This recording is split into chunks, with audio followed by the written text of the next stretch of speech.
bunuhlah Yusuf itu, atau buanglah dia ke suatu tempat agar perhatian ayah tertumpah kepadamu, dan setelah itu kamu menjadi orang yang baik. Bapak Ibu kaum muslimin, kita melihat bahwa ada isyarat dari surah Yusuf ayat 9 ini, bahwa ujung-ujungnya rasa cemburu itu puncaknya akan sampai pikiran bunuh dia. Bapak Ibu, makanya kita lihat dalam kehidupan hari ini banyak sekali, murah sekali bagi orang untuk membunuh orang lain dengan alasan cemburu atas nikmat orang lain. Ada mantan istrinya, dia sudah bercerai tetapi dia tidak ikhlas istrinya menikah, dia bunuh suami dari mantan istrinya tersebut, dia bunuh juga istrinya. Na'udzubillah summa na'udzubillah. Sabbih isma rabbikal a'la alladhi khalaqa fasawwa. Asyhadu an la ilaha illallah wa asyhadu anna Muhammadan abduhu wa rasuluh la nabiyya ba'dah. Bapak Ibu kaum muslimin dan muslimat yang dirahmati Allah Subhanahu wa taala. Pertama sekali kita bersyukur kepada Allah, kiranya nikmat yang Allah berikan kepada kita begitu banyak sehingga Allah sampaikan, wa in ta'uddu nikmatallahi la tuhsuha. Jika engkau mencoba menghitung nikmat Allah, engkau tidak akan mampu. Maka kita bersyukur kepada Allah dengan ucapan alhamdulillah. Maka juga syukur secara fisik kita pergunakan seluruhnya, baik pikiran, badan dan seluruhnya itu untuk mengabdi kepada Allah Subhanahu wa taala. Kemudian salawat kepada Nabi Muhammad sallallahu alaihi wasallam. Allahumma salli ala Muhammad wa ala ali Muhammad. Bapak Ibu kaum muslimin dan muslimat yang dirahmati Allah, pada kesempatan di subuh yang berkah ini, mari kita mencoba melihat yaitu firman Allah pada surah Yusuf. Dalam surah Yusuf ini banyak sekali ibrah atau pelajaran dari kejadian-kejadian terdahulu. Maka kalau kita mau mengambil pelajaran-pelajaran yang ada di dalam Al-Quran ini, maka hidup kita akan lebih terarah. Karena sesuatu yang ada dalam Al-Quran ini sifatnya pasti dan tidak ada karangan-karangan yang dibuat-buat oleh manusia. Bapak Ibu, pada surah Yusuf ini kita melihat a'udzu billahi minasyaitonir rajim. Bismillahirrahmanirrahim. Alif lam ra. Tilka ayatul kitabil mubin. Alif lam ra. Ini adalah ayat-ayat Allah, kitab Al-Quran yang jelas. Inna anzalnahu Qur'anan Arabiyyan la'allakum ta'qilun. Sesungguhnya kami menurunkan Al-Quran berbahasa Arab agar kamu mengerti. Nahnu naqussu 'alaika ahsanal qasas bima auhayna ilaika hadzal Qur'an wa in kunta min qablihi laminal ghafilin. Kami menceritakan kepadamu Muhammad kisah yang paling baik dengan mewahyukan Al-Quran ini kepadamu, dan sesungguhnya engkau sebelum itu termasuk orang-orang yang belum mengetahui. Bapak Ibu kaum muslimin dan muslimat, di surah Yusuf ini dijelaskan bahwa kisah ataupun kejadian Nabi Yusuf alaihissalam dengan saudara-saudaranya. Maka di mana kisah ini dimulai? Yaitu ketika Nabi Yusuf alaihissalam ketika kecil, dia menceritakan kepada ayahnya, yaitu dia melihat bulan-bulan dan matahari itu seluruhnya bersujud kepadanya. Maka di sini permasalahan ini dimulai, Bapak Ibu. Ada kelebihan yang didapatkan oleh Nabi Yusuf alaihissalam tidak didapatkan oleh saudara yang lainnya. Bapak Ibu kaum muslimin dan muslimat yang dirahmati Allah, maka itulah sifat dasar manusia. Kalau melihat orang lain memiliki kelebihan, kalau dia tidak mampu menjaga dirinya, maka timbul rasa iri. Maka rasa iri ini dalam Al-Quran ini kita lihat dimulai dari orang-orang terdekat.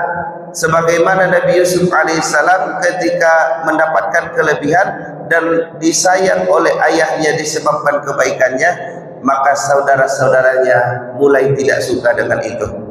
Maka pelajaran yang bisa kita ambil dari ayat ini adalah yang pertama, kita tidak usah menceritakan nikmat kita berlebihan kepada orang lain, karena di situ potensi orang akan cemburu, akan iri. Tidak semua orang mampu menanggapinya dengan baik. Misal Bapak Ibu, kita alhamdulillah bisa mampu membeli mobil.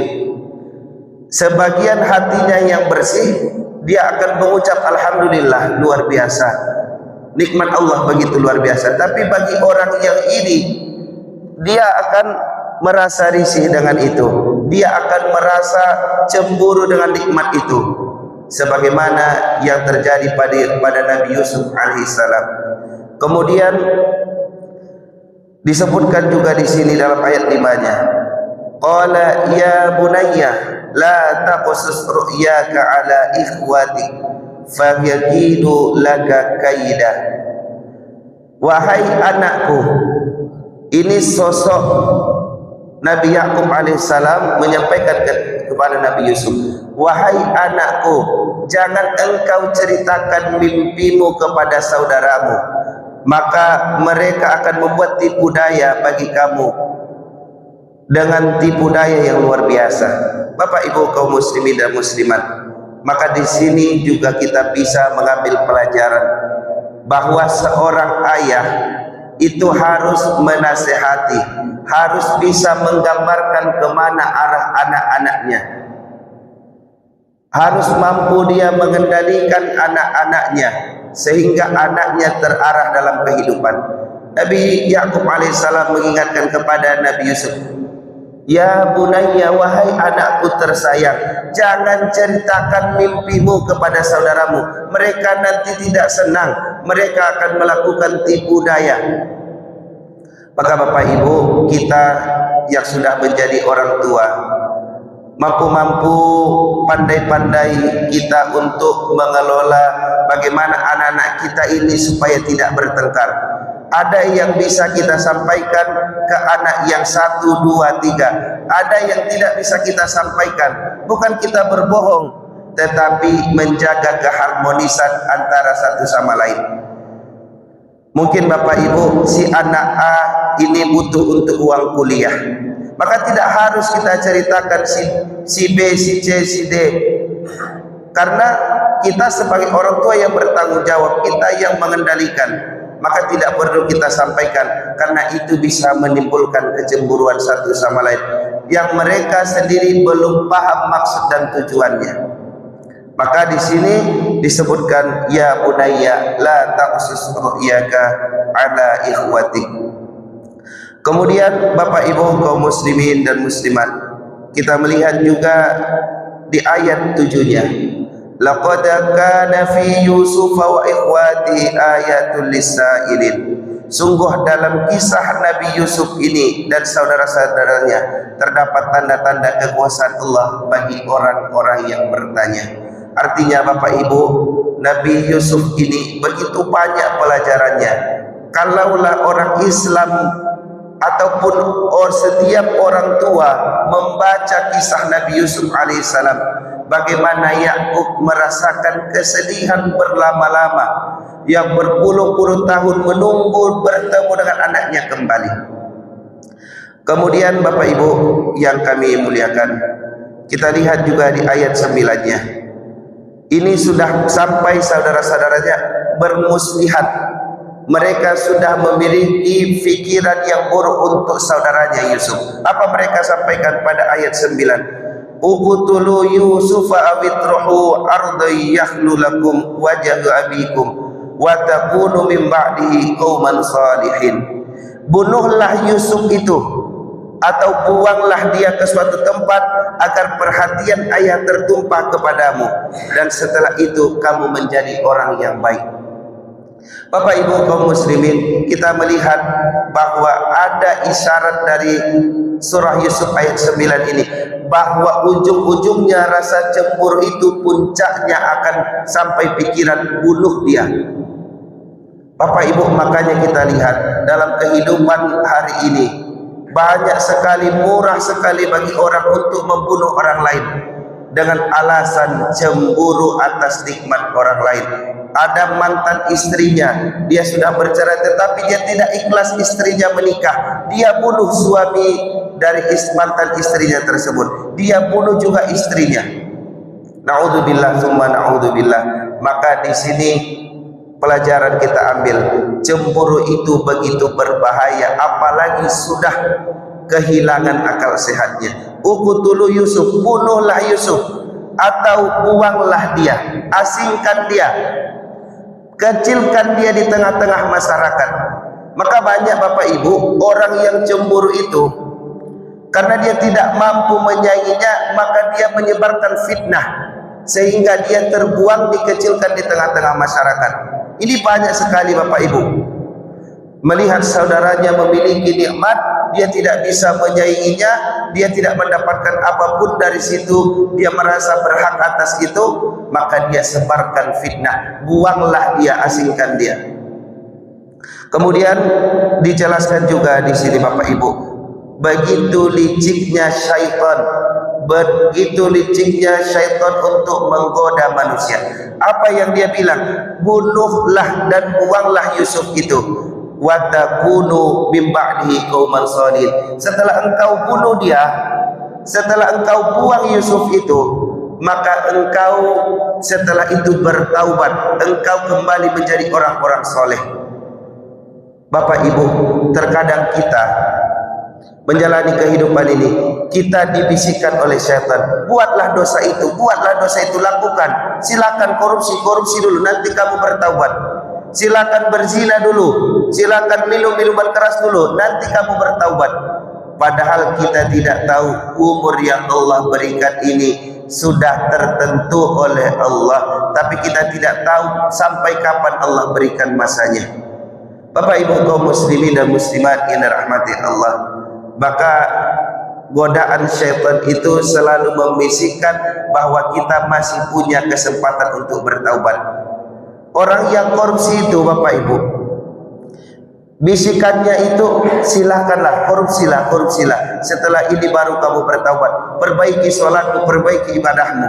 Padahal itu adalah tipu daya syaitan, tipu daya yang begitu luar biasa.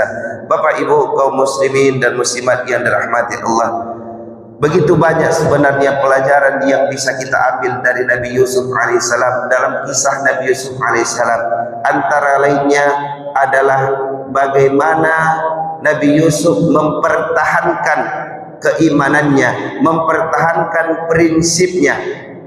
Ketika dia difitnah yaitu dengan ingin menghinakan ataupun ingin melecehkan Zulaikha, maka dia tidak mau mengakuinya dan dia lebih memegang prinsipnya, memegang prinsip kebenaran. Dia lebih memilih di penjara daripada harus mengakui sesuatu yang tidak dia lakukan.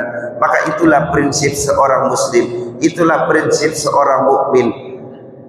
Qulil haqqa walau kana murran, katakan yang benar itu walaupun pahit. Bapak Ibu kaum muslimin dan muslimat, hari ini mudah saja orang berbohong. Terkadang luar biasanya Bapak Ibu, orang-orang itu mudah saja berbohong untuk menyenangkan bosnya, untuk menyenangkan manajernya. Padahal Nabi Yusuf alaihissalam dalam surah Yusuf dijelaskan, beliau yang tidak dia lakukan, tidak mau dia mengakuinya walaupun bahaya sudah menghadang di depannya. Itulah prinsip seorang mukmin. Bapak Ibu kaum muslimin dan muslimat yang dirahmati Allah, mudah-mudahan apa yang kami sampaikan ini benar-benar bisa kita meneladaninya. Apa yang tercantum dalam surah Yusuf ini, yang pertama adalah jangan semuanya nikmat kita ceritakan kepada orang lain, karena kita tidak tahu, orang bisa saja cemburu dengan itu. Kemudian juga kita berhati-hati dengan sikap cemburu tersebut, dan jangan kita tertipu daya oleh syaitan yang mengatakan berbuatlah dosa terlebih dahulu lalu bertaubat nantinya, karena kita tidak tahu umur kita masing-masing. Mudah-mudahan bisa menjadi pelajaran bagi kami dan kita semua. Demikian, Assalamualaikum warahmatullahi wabarakatuh.